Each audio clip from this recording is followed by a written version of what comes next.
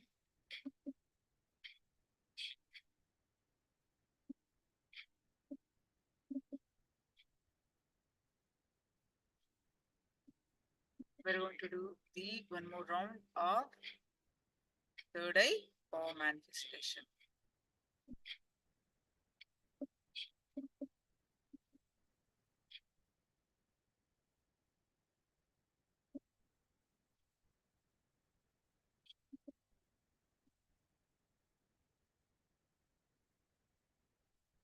Please sit straight.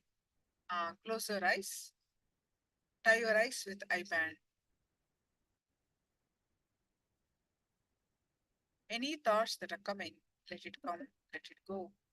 You start chanting the Mahavakya and experience the space of oneness. With the space of oneness, scan through your third eye and manifest the power of third eye. So projecting the picture, we start chanting the Mahavakya.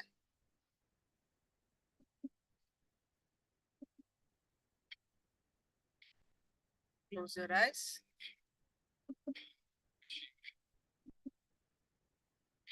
Projecting the picture, close your eyes.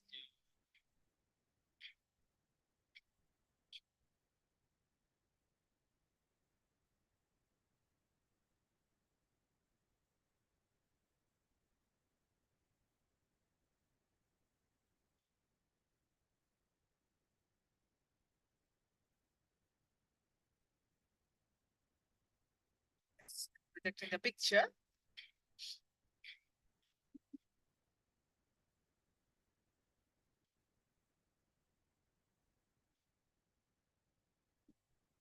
Nithyananda Paramashivoham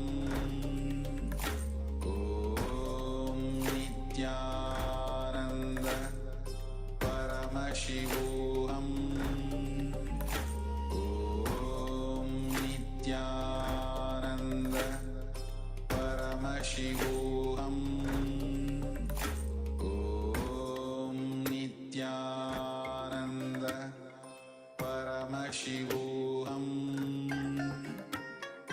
Om Nithyananda Paramashivoham Om Nithyananda Paramashivoham Om Nithyananda Paramashivoham Om Nithyananda Paramashivoham Om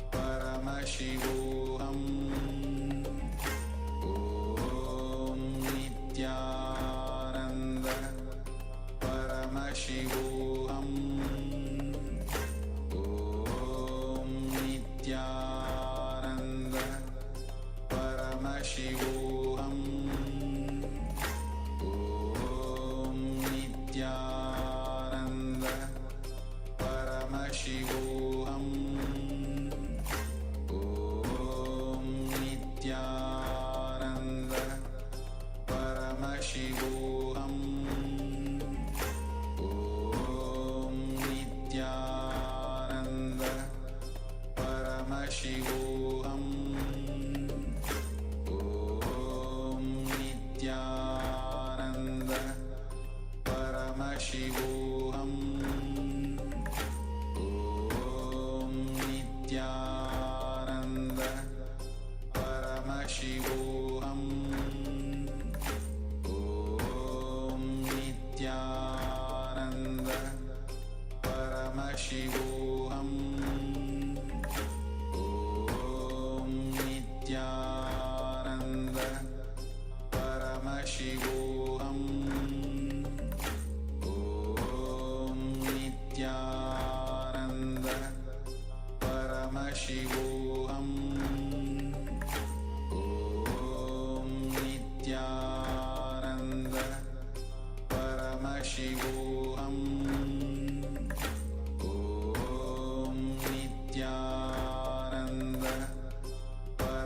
Paramashivoham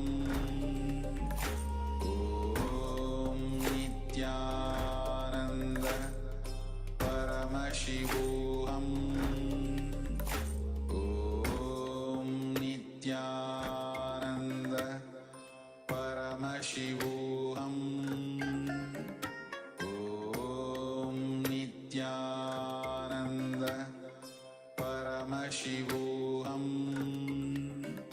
Om Nithyananda Paramashivoham Om Nithyananda Paramashivoham Om Nithyananda Paramashivoham Om Nithyananda Paramashivoham Om Nithyananda Paramashivoham Om Nithyananda Paramashivoham Om Nithyananda Paramashivoham Om Nithyananda Paramashivoham. Now, please go ahead and post whatever your third eye revealed in the chat.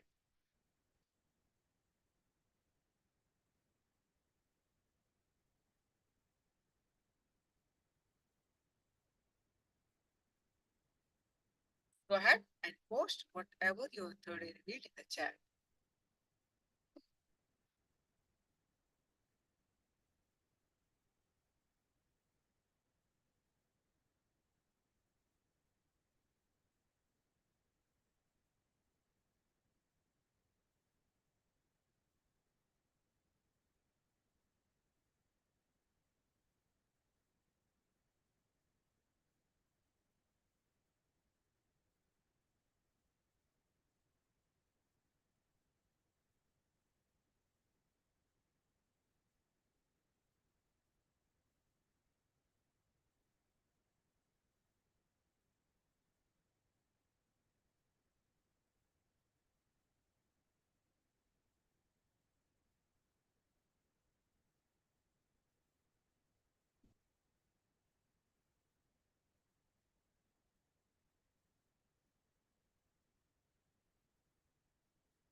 Yes, I'm projecting the picture now.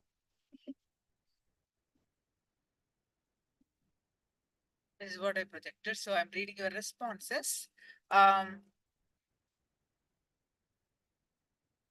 Wow, Marlin, beautiful daytime light. I see two cowboy with had go through a path in a field. Oh my God! And both sides of the path is a full of golden light, a wheat plant, and also some green grass between. Perfect manifestation, Marlin.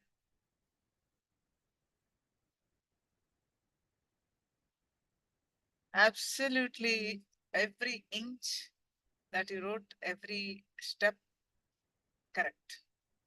Beautiful manifestation. Alexandra, a cow lying down in the grassy field, partial manifestation. Dr. Alexandra. Diana, blue and green colors. Okay, that's correct. See, blue sky and green colors, partial manifestation. So wonderful. All of you are able to manifest. It's such a perfect manifestation. I actually, you have manifested at least partially, but Marlin, perfect. Awesome. Congratulations. Okay. So now, today, we are learning how to live enlightenment, living enlightenment, Jivan Mukta. How to be Jivan Mukta. So, what are the things that are coming in the way to be a Jivan Mukta? Right? So, our desires. Next one that we are going to work is our desires.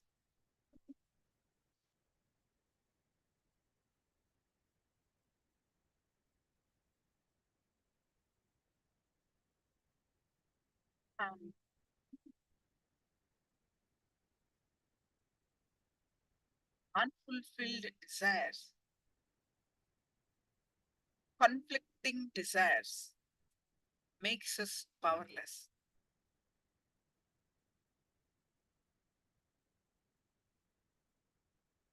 Contradictory desires, confusion in manifesting the desires.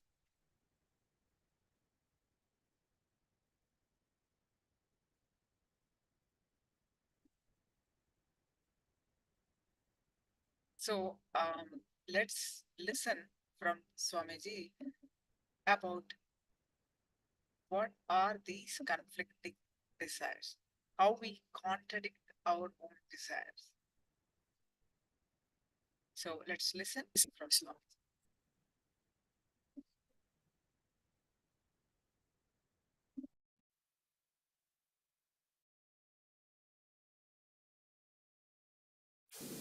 Your desires are your life.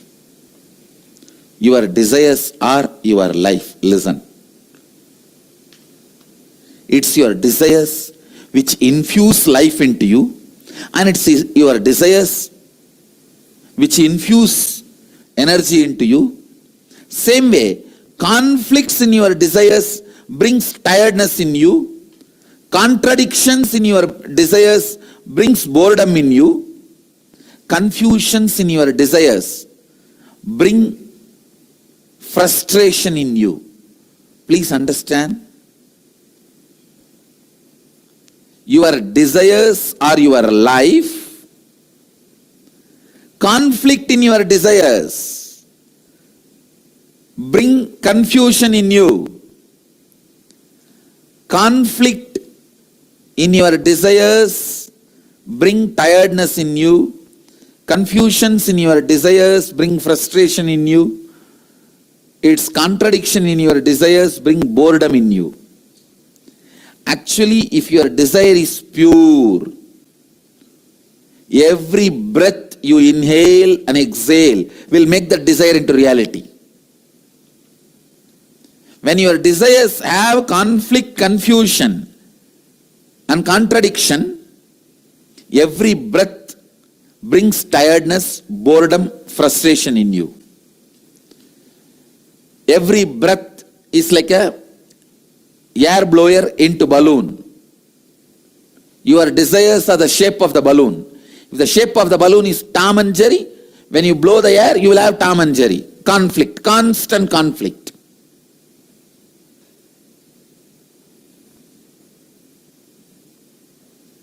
If the shape of the balloon is just round, when you blow the air into that balloon, you will have a round balloon. The shape of the balloon is tall. When you blow the air into it, you will see tall balloon. Your breath infuses energy into your desire. So the one and only thing you need to do in your life is not giving up desire, but removing the conflicts, confusions, contradictions in your desires. Please understand, renunciation is not giving up your desires, it is giving up conflicts, contradictions, confusions in your desire. One of the biggest mess up happened in the field of spirituality is wrong understanding. Renunciation means giving up desires. That's the worst understanding happened or misunderstanding happened in the spiritual field. Raga means attachment. Araga means detachment. Viraga means renouncing the conflicts, confusion and complications of desires. You need viraga, vairagya. Viraga becomes vairagya.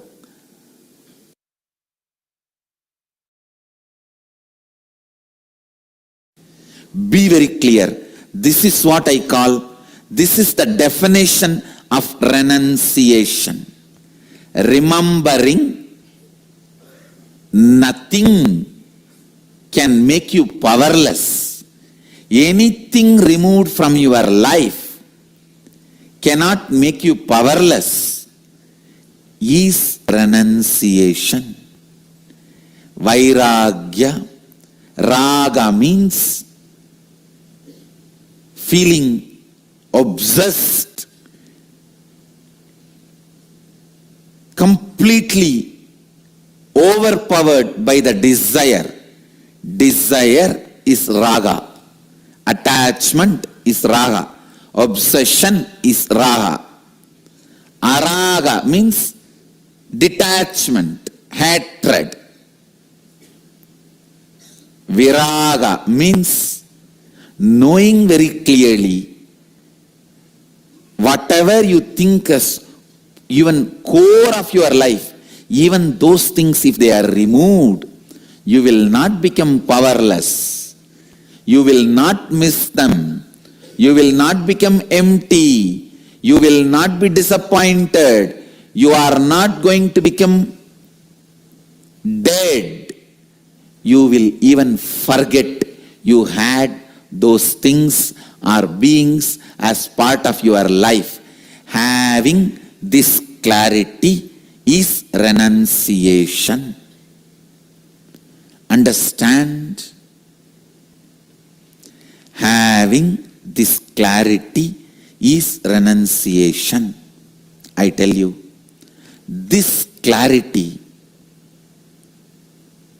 when it becomes your strategy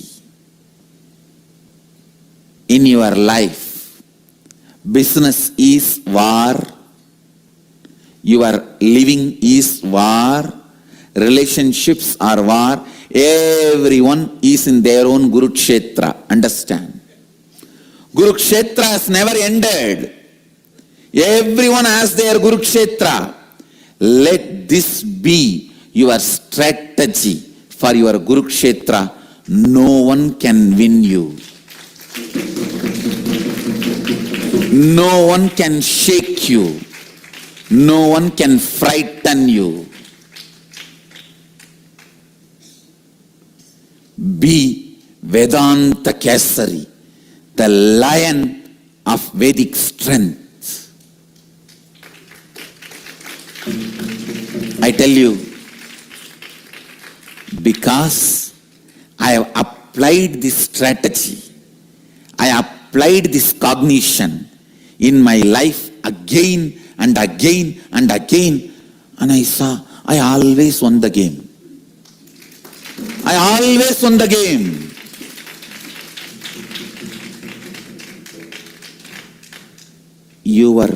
The moment you have a fear that if something is removed from your life, you will become depressed, you will become empty, you will lose life. That fear becomes strength of your enemy. When he knows you can't be frightened, he becomes powerless. Understand? If you can be frightened, your enemy is powerful.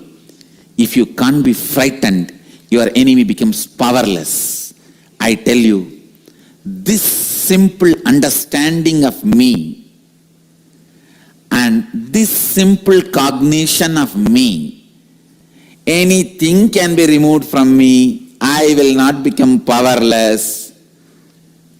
I will not become depressed. I will not lose anything. I will not be lost. I may not even remember that I had that in my life. Be very clear. The spiritual truth,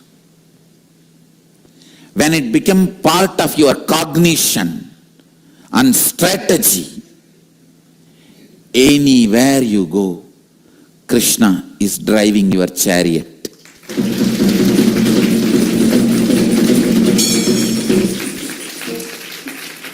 Understand.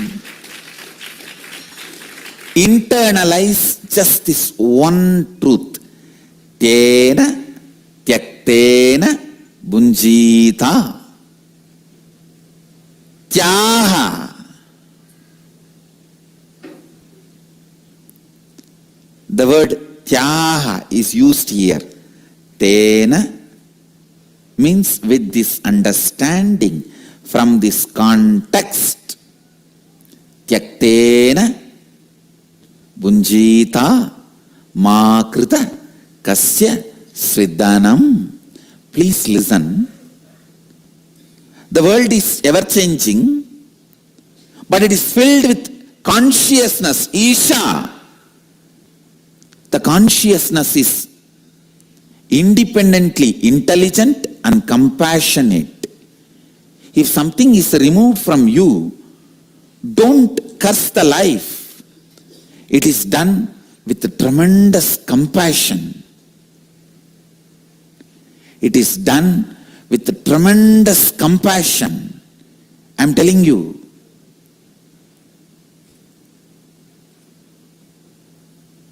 Here, Upanishads are declaring you to do tyaga, renouncing, you to renounce with this context of Isha Vasyam Idagum Sarvam Yatkincha Jagatyam Jagat.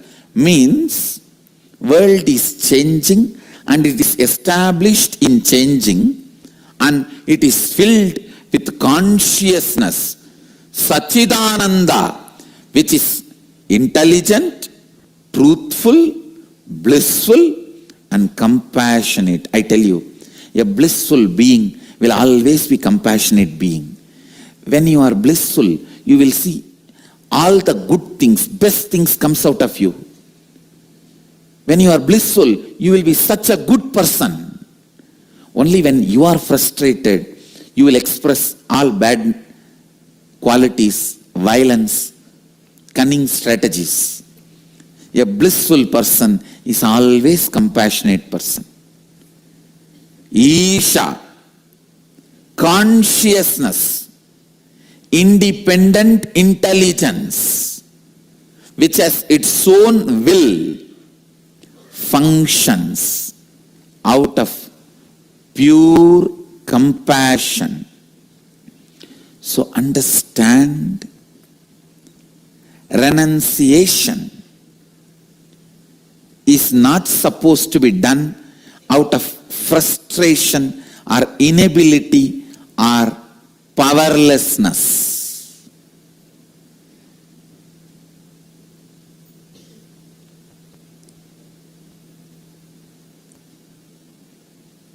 Whenever anything was removed in my life, I always saw life is only making me pure and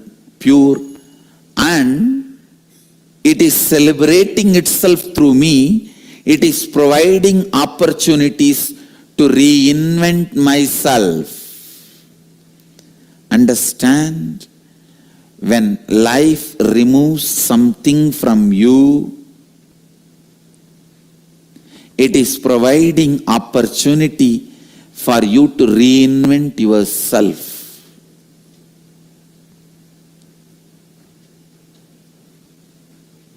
And when you are clear that nothing can frighten you, nothing can make you lost, nothing can put you in powerlessness and depression. And I also want to tell you, you will understand exactly who is the exact enemy. You will exactly pinpoint who is your enemy, where things need to be done. You will not be confused. You will not overestimate your enemy. When you are frightened, you overestimate your enemy. Because you overestimate your enemy, you become powerless. Because you become powerless, it becomes easy for your enemy to destroy you. It's a vicious circle. And I am telling you, when you are clear, you will not be lost. You will not become powerless. Just have this one word in your throat all the time. So what? Keep this as a mantra. So what?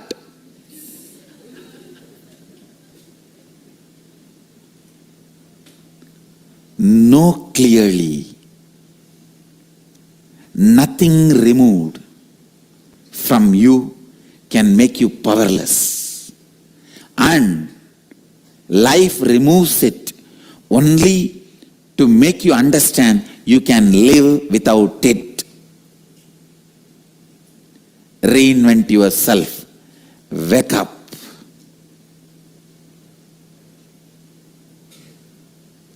Please understand, I am not giving you any moral lesson. I am not giving you any self-development lesson. I am not giving you any self-help lesson. I am least interested in all of that. I am not even interested in you. I am interested in truth.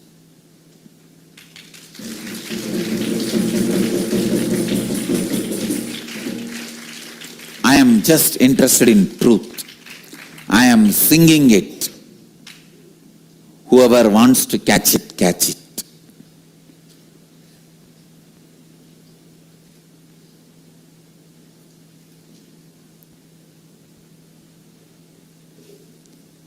Understand.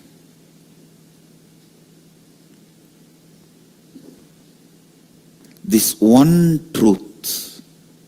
Internalize. Internalize. Internalize. Today's homework for all the satsangis. List out 10 items which you really thought if it is removed, you will be lost, your life will collapse, but it was removed. Not only you are living your life now, you even forgot you had that once in your life as part of you. And I guarantee you will have 10 things, either persons or things or place, at least 10 things will be there. Pen them down and put it in your Facebook as a status. Pen the 10 things down, put it in your Facebook as status. With your own understanding of today's satsang, you paraphrase it. Now whatever I shared, you paraphrase it and put these 10 things which was part of your life, which you really felt if it is removed, you will collapse. But now it is not there in your life, and not only you have not collapsed, you even forgot that they were part of your life at one time.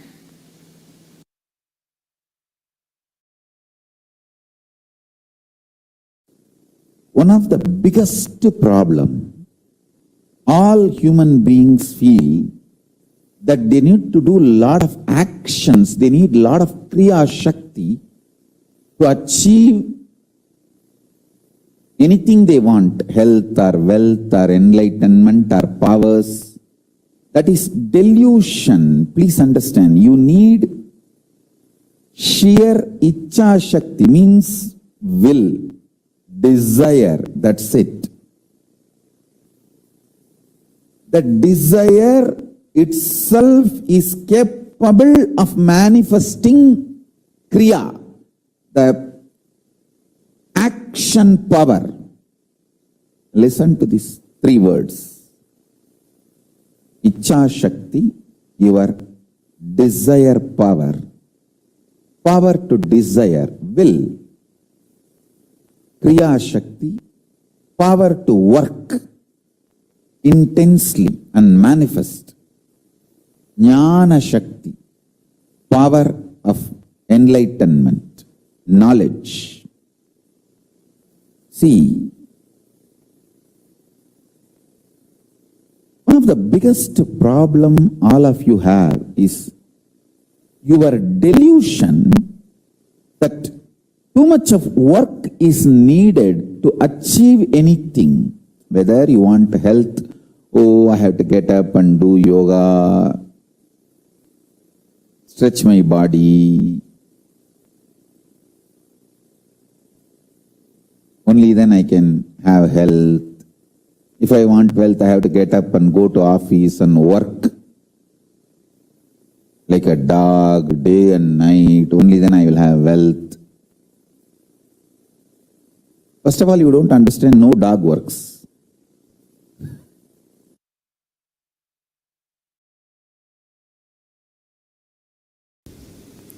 Third eye. It is also described as Anya in Sanskrit. Anya means will. Will to exist or will to collapse. Any will you carry is Anya. If your will gives you the hope about life, you will have life. If it gives you hope about death, you will have death. Anything you decide with your will, you manifest that. Understand, every breathing you do, you are giving life to your will to manifest. Every rupee you spend, you vote for that. If you are spending 1 rupee on pizza, you vote for pizza and its future. If you spend 1 rupee on Coca-Cola, you vote for Coca-Cola and for its future. On anything you spend money, you vote for it. On any idea you breathe, you make that into reality. Your will, what it carries, hope or hopelessness, right or wrong, good or bad. Listen carefully. Right or wrong, good or bad, hope or hopelessness. Whatever you carry in your anya, in your will, you are breathing life into it continuously. You are giving life to it. That is why I am saying, your anya is the most sacred spot in your life. Your anya is the most sacred space in your life. What you cherish in your anya matters. What you cherish in your will matters. Let me repeat once more. Listen intensely. Your third eye, which is called Anya in Sanskrit, which literally means will. If your will perceives hopeful future, you breathe life into that future, that kind of a future. If your will perceives hopelessness, you breathe life into that kind of a hopelessness. What you perceive through your will as possibility of your life matters. Don't think you can go on be perceiving negative possibility and suddenly out of the blue something great positive will happen. No. No. Everything unexpected is accident. Listen. Everything unexpected is accident. You can't cope up with it. Even if it is lottery, You can't cope up with it. Everything manifested consciously is life. So decide to manifest consciously with will, Anya, by infusing life. It can be anything you want: health, wealth, spiritual powers, anything you want. You can manifest from the will, because every breathing you do, you are empowering your will. You are strengthening your will. You are infusing life into what you are carrying in your will. Understand? If you pick up a pen and paper and just write without thinking much about your future, first 7-8 lines which is there, the tip of your tongue, tip of your hand, tip of your mind, that is will. That is what is your will. Understand? I am giving you the tip to find what is in your will. If fear is what opens up first, that is what is in your will. You need to seriously complete it. If confusion is what is there in your will, the first 4 or 5 statements are all about confusion. That is what is there. Seriously, you need to complete it. Otherwise, with every breath, you are giving life to it. Unplanned, without planning, spontaneously what is there on you. When you manifest, if you pen down what is there, that is what is actually in your will. You are giving life to it constantly. Beautifully Sadashiva describes about this Anya and its power. More and more you think about your body and mind, the power of Anya goes down. More and more you think authentically, responsibly, it manifests as what you want. More and more you look at the cosmic principles, the energy of the Anya goes up. Listen. More and more you think of your body, mind, the energy of the Anya goes down. Cunningness, constantly thinking about you, makes the energy of the Anya go down. Understand?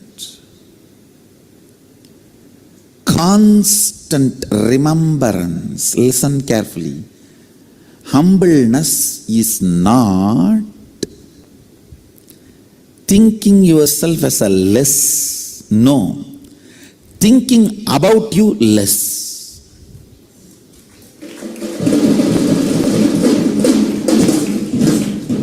Humbleness is not thinking yourself as less. Listen carefully. The so-called humble people are the most cunning. The record says Saguni used to be very humble. Very humble. Humbleness is not supposed to be having low inner image. No. Not remembering your inner image is humbleness. Inactive, passive inner image is humbleness. Not low inner image is humbleness. Understand, there's a big difference. Low inner image is not humbleness. Passive inner image, inactive inner image is humbleness. Inner image from which Too much of thought currents are not released. Very passive. That is humbleness. Intuition, melting the wax, and how it relates to the 25 states of consciousness? Yes. Listen. Intuition is from this Turiya and Turiya, this state. All of you listen carefully. Whenever, whether swapna, dream or waking state, come near this Turiya and Turiya, the intuition is experienced. It is like a Turiya and Turiya is like a huge fire. And dream and waking, both states are made of the same wax. Dream state is little polluted wax. Waking state is little pure wax. But both are same wax. When that wax is brought near the Turiya, not only Turiya gives the information about your future, it gives you also the energy to change the wax as you want. Manipulate it as you want. Move it as you want. Please understand, intuition means not just information about your future. Ability to change as you want and execute it without effort. All these three put together is intuition. For example, if you are having an information about some problem going to come in your business or some benefit going to come in your business, if it is a problem, you will have the intelligence to change. If it is a benefit, you will have the simple manifesting without you putting any effort. Understand? Along with intuition, intuition means jnana. Always the icha. Icha Shakti means ability to change. Kriya Shakti means simply able to manifest.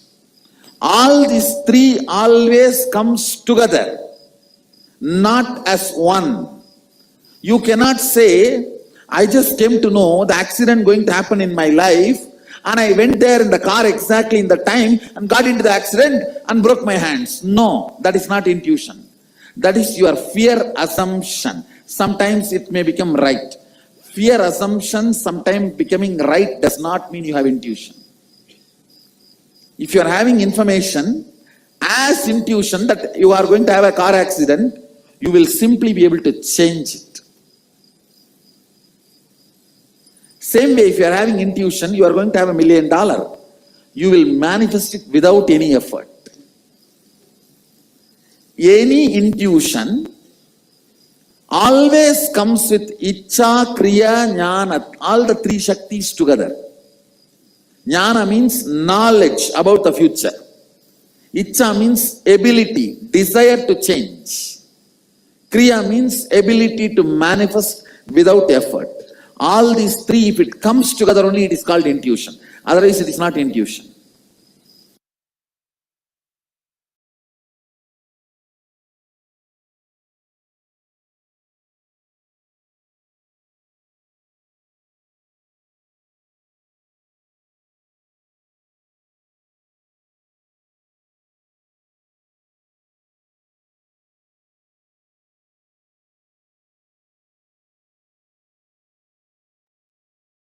Yes. Now, let us do one internalization exercise of what we learned in this session. To understand much deeper, let's do one internalization exercise.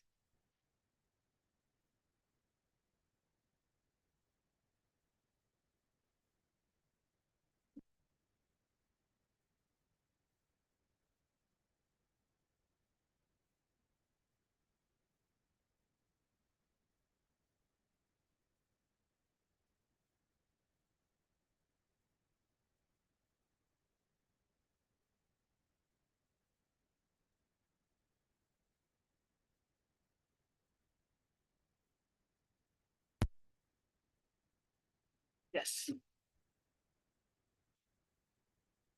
So, conquering desires.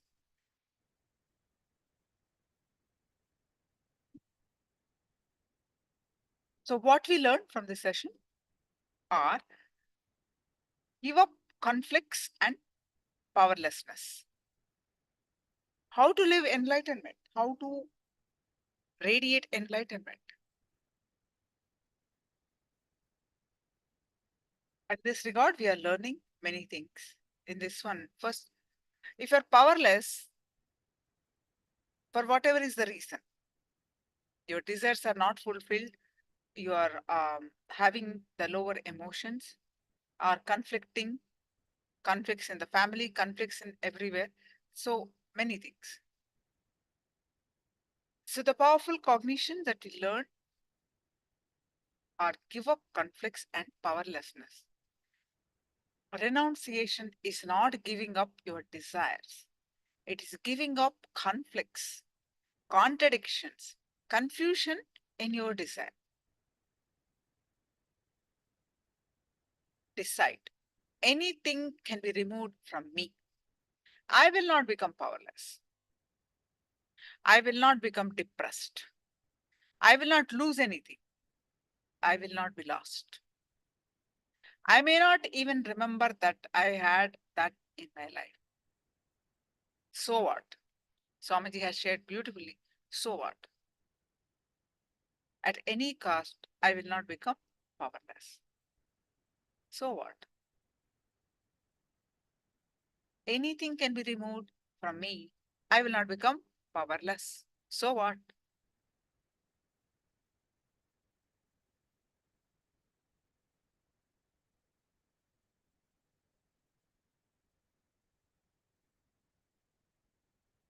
It may be money. It may be name and fame. We all have these fears, right? We may lose our property, we may lose our money, we may not be able to make the ends meet, we may lose name and fame. It may be man or a woman, or it may be a person in your life. It may be anything. It may be your credibility. It may be your city. It may be your bedroom. It may be your house. It may be your car. It may be anything. You can look in and remember and pen down easily 10 items in the next 10 minutes. What are you afraid of? You become powerless. Just quickly pen down next few minutes. To remind you about your innate strength, that the renunciation does not make you weak. Something getting removed from your life does not make you powerless. Kalabhairava takes away things from you, removes things from you, but only to reinvent yourself. So, just quickly pen down what are the 10 things that you can look in and remember, and pen down easily 10 items in the next 10 minutes where these 10 items so important for you, things, persons, people, whatever, 10 things so important for you. Without these, you feel so powerless. So quickly pen down. What are these 10 things?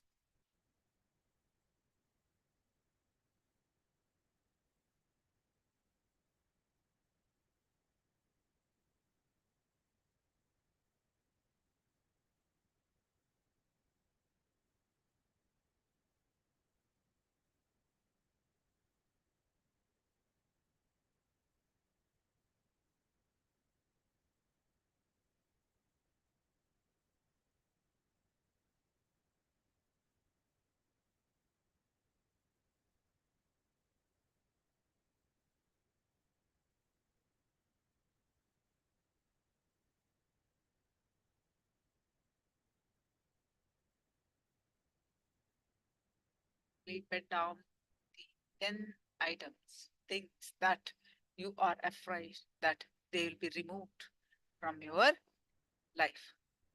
It could be name and fame, it could be money, it could be your loved one, it may be your property or house, anything. You're so afraid that what if we lose them? Your car, it may be anything.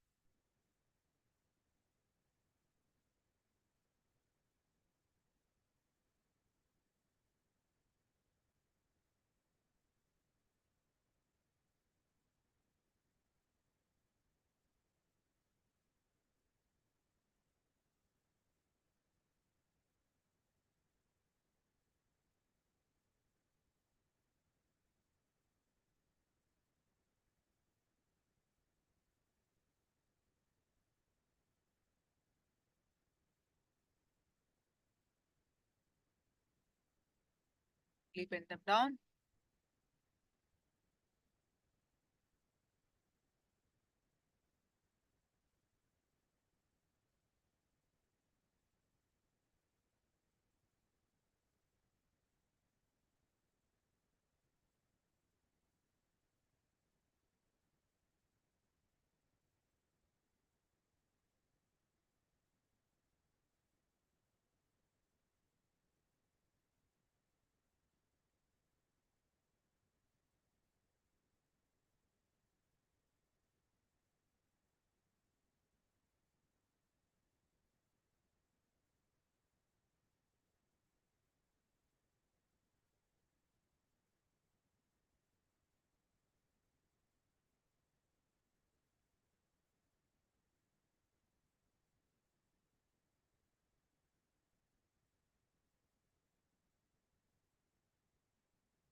Thank you, Alexandra, for posting, and others also quickly bend them down.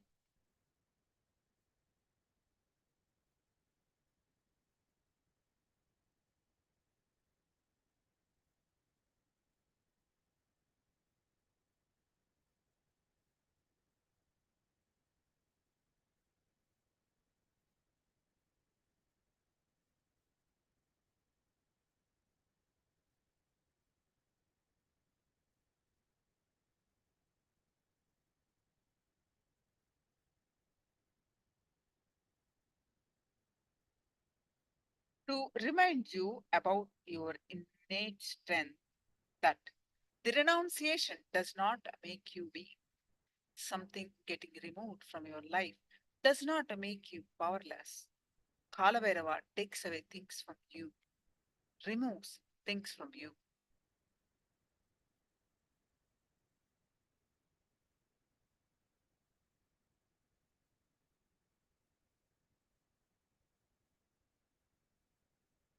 Only to reinvent yourself.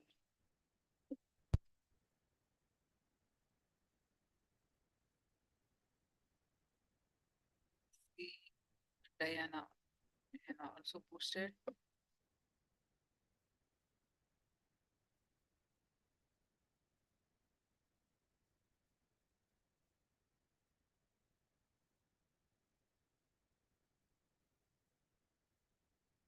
Yes, ma'am. Beautiful. Thank you for sharing.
Let's learn from the powerful cognitions that from Swamiji how we handle this I and mind. And if we are limited with this I and mind, what is that we are losing? To break free from I and mind and to radiate, live enlightenment. Let's listen from the powerful cognitions from various satsangs from Swamiji.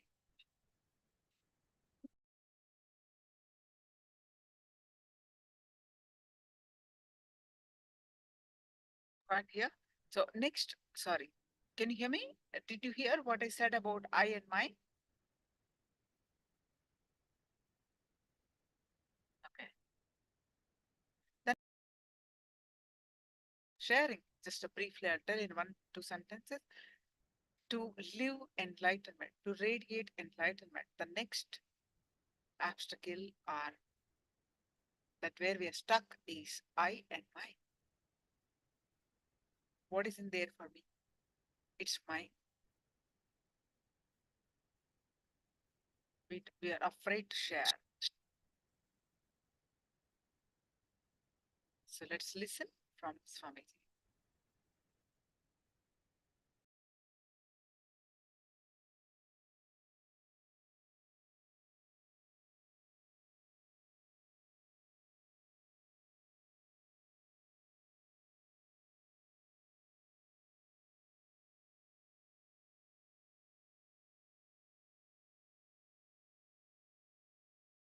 The reason for enmity, please understand.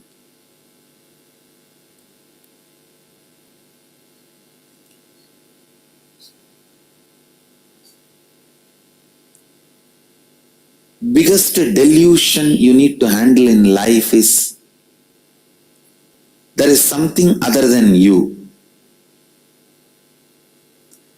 Underquote, there is something other than you.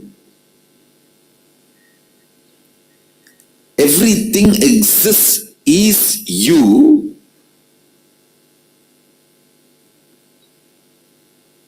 If you feel there is something other than you, that is delusion.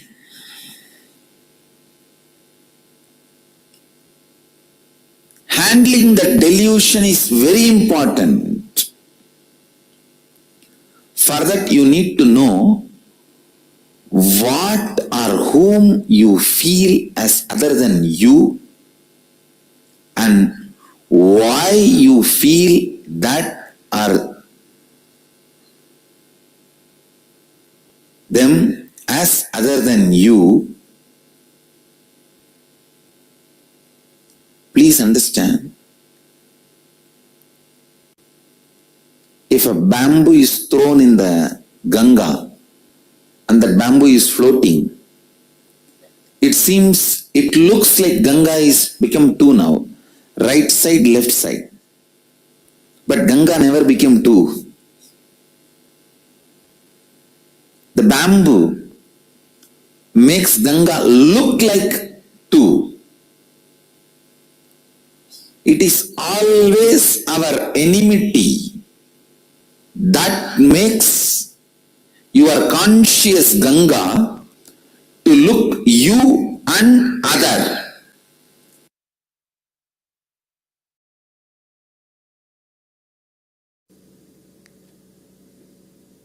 Understand?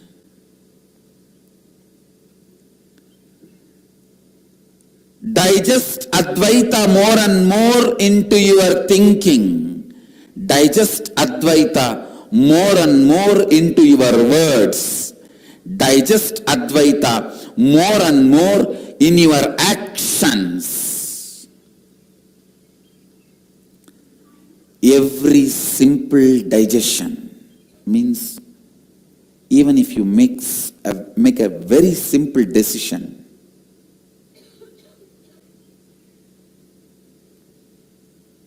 I will not use the word I and mine in my words, in my speak, when I speak in my speech, I'll use only the word we, us. Even this simple decision will go on be reminding you, if you take it from the context of oneness. If you take this simple decision from the context of oneness, even this simple decision will go on be reminding you the Advaita. It will go on be reminding you the Advaita.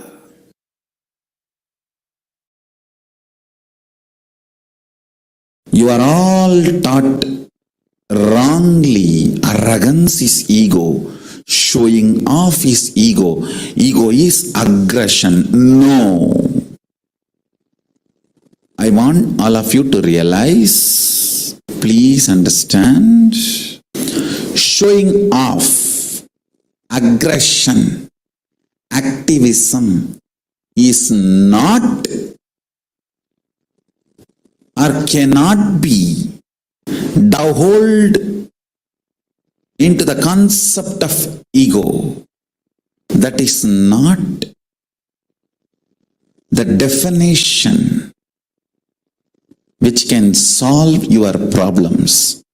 I'll tell you from the vision of Paramashiva, what is ego precisely? Ego is self-beating mechanism, the stick with which you constantly beat yourself, put you down through your self-doubt, self-hatred, self-denial. Constant SDHD bonding gum is what I call lust, and then frequency with which you use that is ego. Second important thing, I, the identity I is not the source of mine, but mine is the source of I. This delusion, listen carefully. The truth is, I is not the source of mine, mine is the source of the I. This is the truth. The real I you have, it is from Paramashiva. The I you experience is from mine.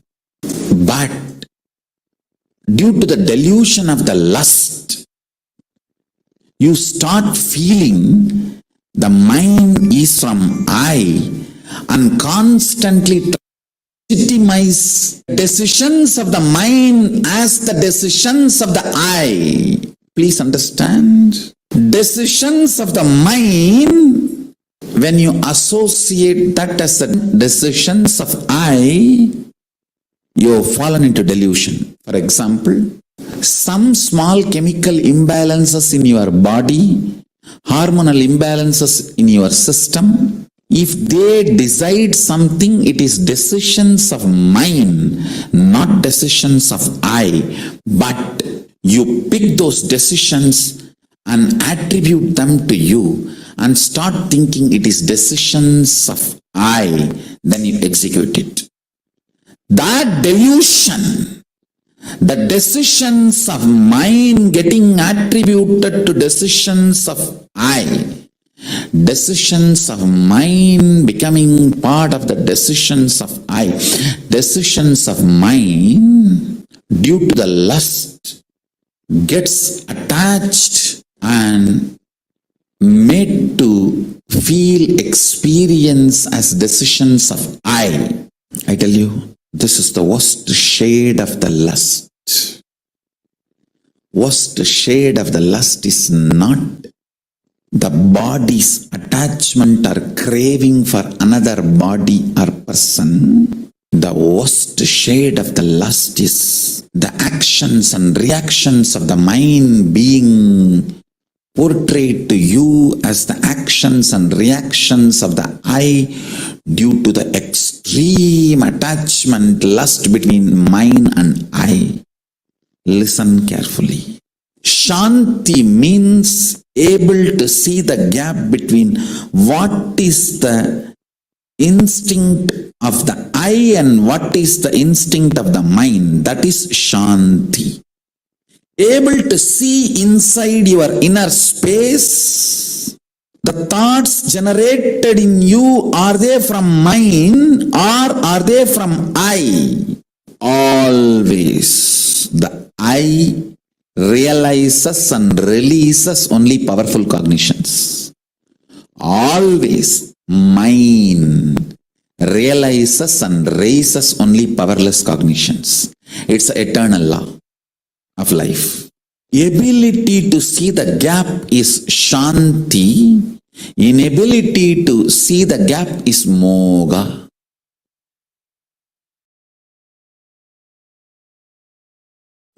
The I and mind, these two are the root of all your incompletions. I and mind. People always think the I comes first and then mind happens. No. Mind comes first, then I happens. Based on whatever you cognize as yours, you cognize who you are. Listen. Based on whatever you cognize as yours, based on that you cognize you. Many times the yours, that mind, becomes the source of I. So if you give away all of them, the incompletions also will disappear. You will evolve a new I which can be reinvented, which can be rebuilt based on completion. I tell you. Poor man is a man who has never seen poverty even once in life. Understand? I am defining who is poor man. Poor man is a man who has never seen poverty even once in life. Because this country has already suffered in poverty. We are not understanding the richness it can cause. Please listen. I am not promoting poverty. All I am trying to tell you is, even once, if you have not realized poverty, you will not have the free space in your being to reinvent yourself. That is why in the science of enlightenment, at one point you have to break, renounce everything, be in the street empty-handed, till that you don't own anything. Nothing can be the reason for your cognition of I. Your I has to be just dependent on I. The mind cannot be the foundation ground for I. For that understanding to sink in, at least 1 year in your life, you should have been empty-handed, nothing, without anything. No relationship, no friends, no money, nothing. I tell you that 1 year will give you the strength to reinvent who you are. And I can tell you, 9 years of my accepted poverty, self-imposed poverty, not imposed on me forcibly. I may not want to say my Purvashram family is rich, but they are decent. They were able to provide food and clothes and shelter for me. That much they are able to do. But when I renounced all of that, and family, friends, all the known contacts, everything, that 9 years of self-imposed poverty gave me tremendous space to reinvent myself and rebuild the new I from the space of completion. Because of mine, you build I. When that mine is taken away, the I can just be rebuilt. Many people come and tell me, rich guys, filthy rich guys, Swamiji, there was a time I declared bankruptcy. I did not even have food. This scene which I am describing will be a typical part of all big rich guys. There was a time I declared bankruptcy. I did not have anything. There was no friends to help me, nobody to support me. I was homeless. I was begging and eating in the streets. I tell you, that part of the life is a blessing. They may not know, but that is the blessing. Because that is the time when mine is taken away, I melts down, all the incompletions disappear. You will have an inner space where you can reinvent and rebuild yourself from the space of completion.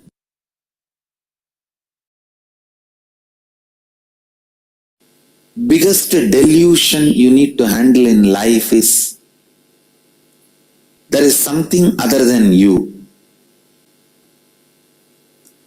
Underquote, there is something other than you. Everything exists is you.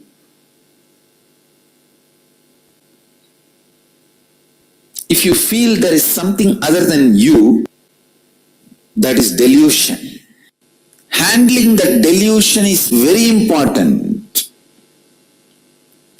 For that you need to know what or whom you feel as other than you and why you feel that or them as other than you. Please understand,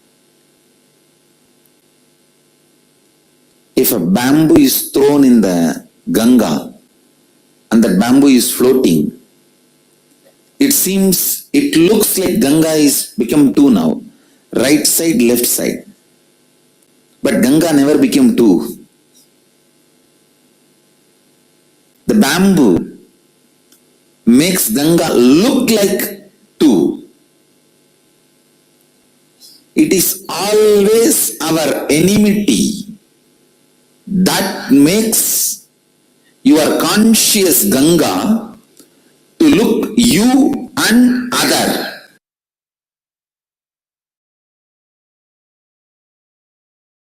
Tena tyaktena bunjita makrita kasya sviddanam.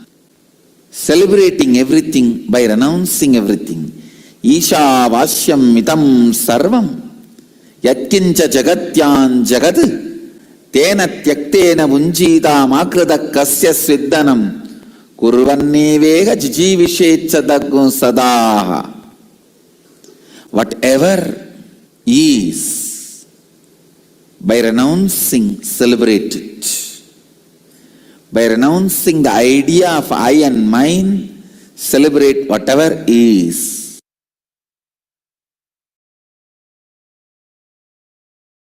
A sublime poet, Isha Vasyam Midagum Sarvam, Yatkincha Jagatyan Jagad, Tena Tyaktena Bunjita Makrita Kasya Sviddanam.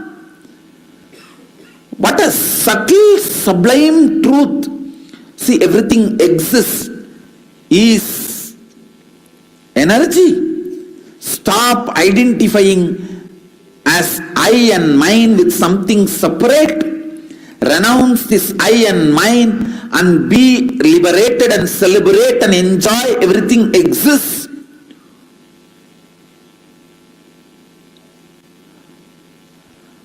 Just remembering this verse, without food and water and sleep, I can spend days together.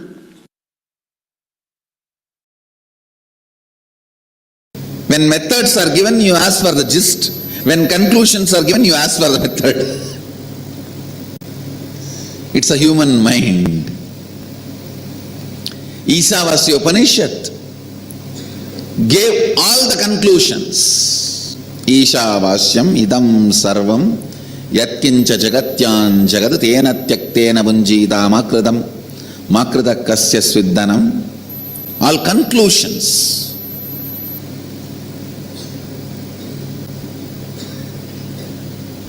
Ishavashyamidam sarvam, the conclusion about the universe, the life image you need to have.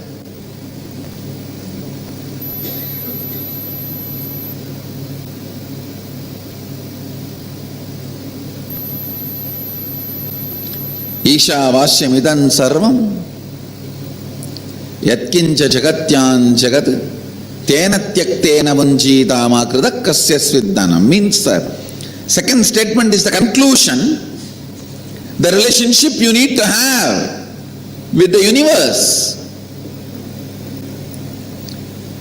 Everything is part of you, be part of it. Not having an individual I and mine, celebrate the whole. The whole Ishavasya Upanishad, if you see, conclusions, that's all. Conclusions. If you just pick up the conclusions declared by Ishavasya Upanishad and start living, cognizing, you are done. Nothing more need to be done. You are a Jivan Mukta.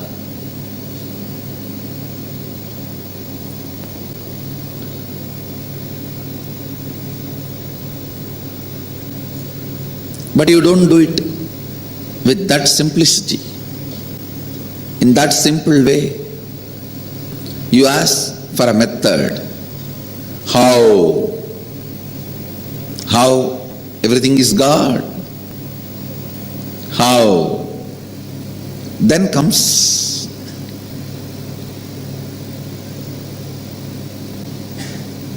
the answer from Upanishad.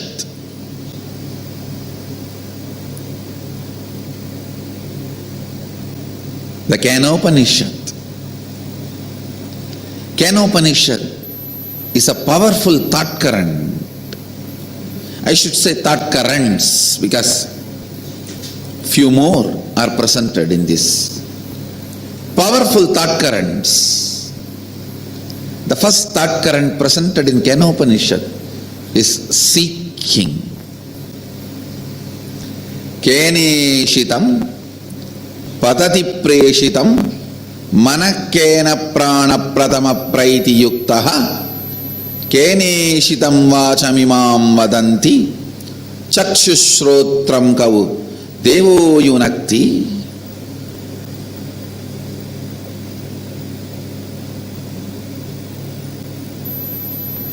By whom willed and caused does the mind go towards its object?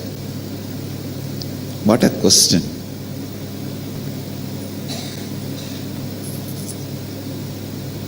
Just by the strength of the question, you know the person who is in front of you is a seeker or poker.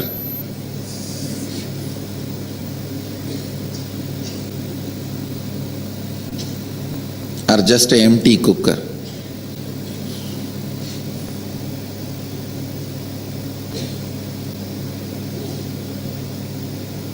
By whom? Keneshitam patati preshitam mana kena prana pratama praiti yuktaha. By whom willed and caused does the mind go towards its object? By whom directed and united with which does the first vital life energy, the chief cause, comes forth towards its activities? At whose will does the speech gets activated and speaks? Enlivened and directed by what luminous divine power? Indeed, do the eyes and ears engage in their functions. Understand?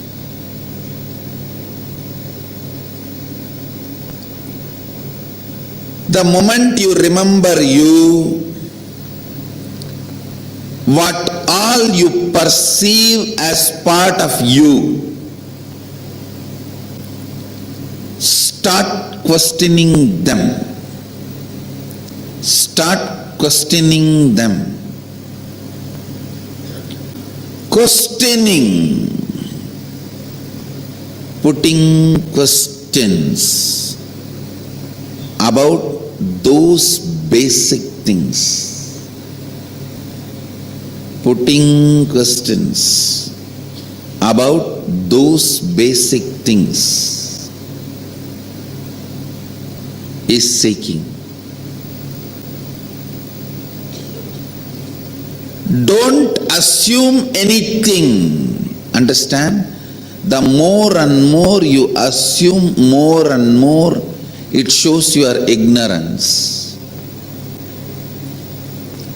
People who ask answer for their questions are fools. People who understand when I question their answers are the most intelligent beings. Understand, I do two things when people come with question. Sometime I give answers to their questions, sometime I question their answers. When you put a question, you have certain answers in that question. You have certain conclusions. Based on those conclusions, you put the question.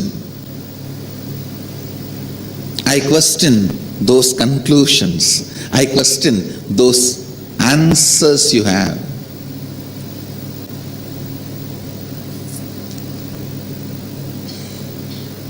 Understand? I am defining seeking. Seeking is having questions without any assumptions as foundation. Non-assumption questions, non-assuming questions is seeking.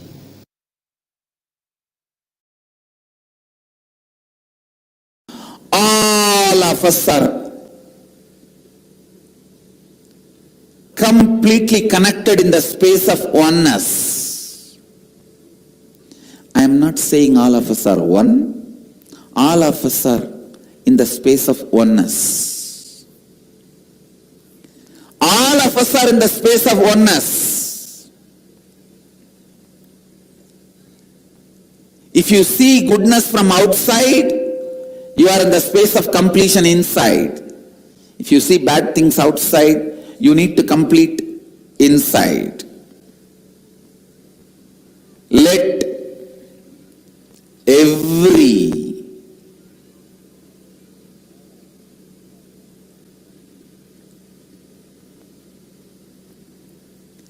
decision you make, let every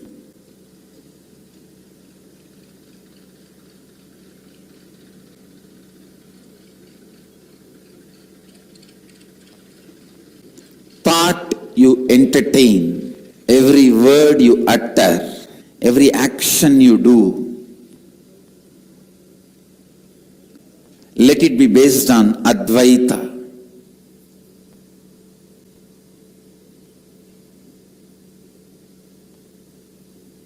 Let it be completely based on Advaita.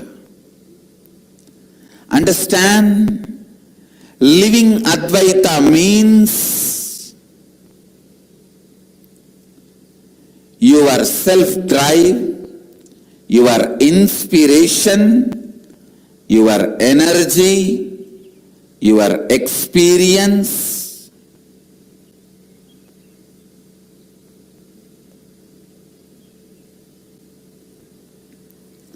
your intelligence, everything operates from Advaita, from the truth and fact sacred secret of the oneness.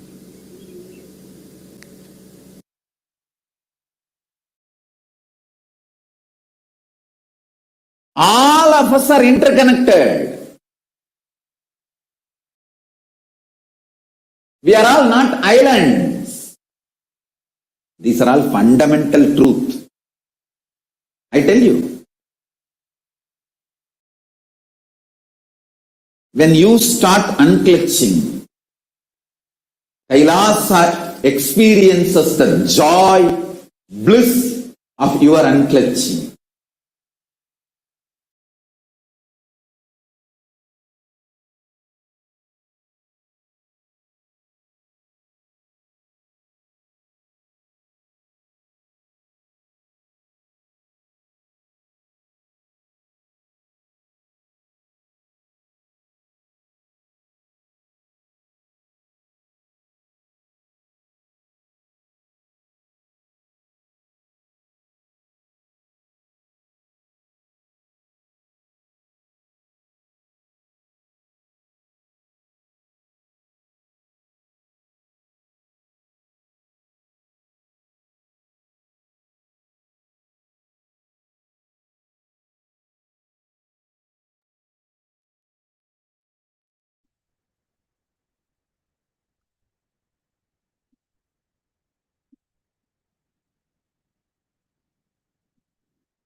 Yes. Now let us do one internalizing exercise on what we learned. I and mind. So what did we learn? Powerful cognitions for identifying I and mind. Ego is self-beating mechanism, the stick with which you constantly beat yourself. Put yourself down through your self-doubt, self-hatred, and self-denial. The I and mind, these two are the root of all your incompletions. Then how will you live enlightenment? People always think I comes first and then mind happens. No, mind comes first, then I happens. Based on whatever you cognize as yours, you cognize who you are. Decisions of the mind, when you associate that as the decisions of I, you have fallen into delusion. Contemplate on where you have associated the decisions of mind with the decision of I. Just take few minutes. Contemplate on where you have associated decisions of mind with the decision of I. For example, some small chemical imbalances in your body, hormonal imbalances in your system. If they decide something, it is decisions of mind, not decisions of I. But you pick up these decisions and attribute them to you and start thinking it is decisions of I. Then you execute it.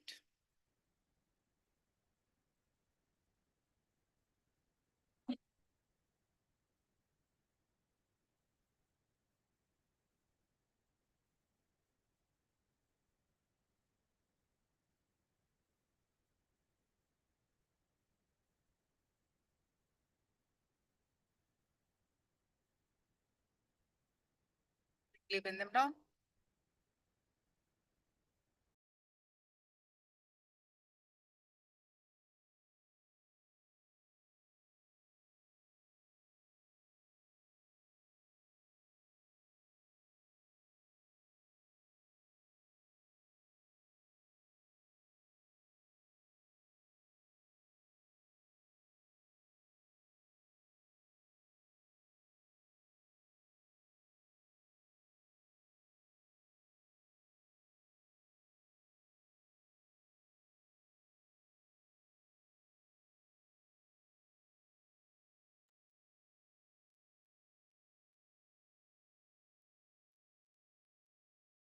How everything is part of me.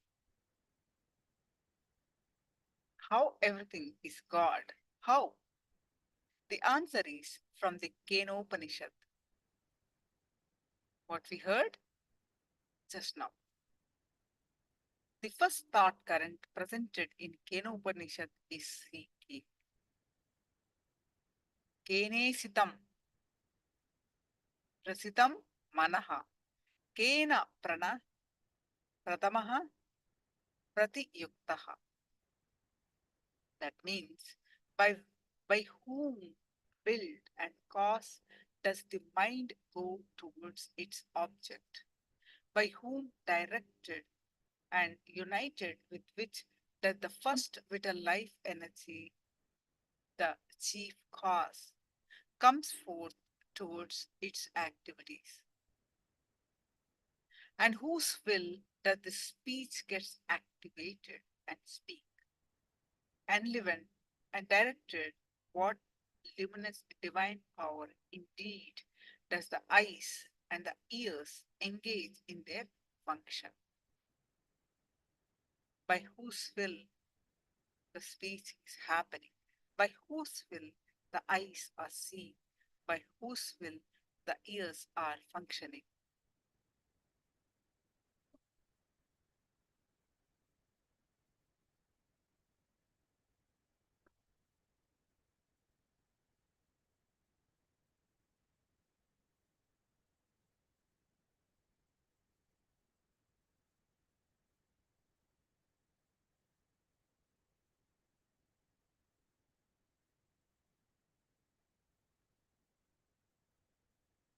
So, how everything is part of me. The moment you remember you, what all you perceive as part of you, start questioning them. Start questioning them. How do you think it's mine? Don't assume anything. The more and more you assume, the more and more it shows your ignorance. Example, perceptions about I am weak. Perceptions about mine, I don't have enough money. So with this, now how everything is God.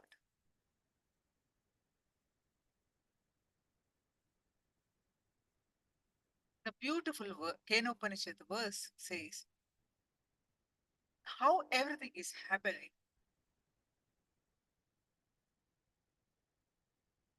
You are able to see, able to hear, able to talk. By whose will it is happening? The speech gets activated and speak, enlivened and directed by that luminous divine power. Indeed, do the eyes and the ears engage in their functions. So, with this cognition, do this exercise, how everything is part of it. Take few minutes and internalize this. It will really lead you to cognition.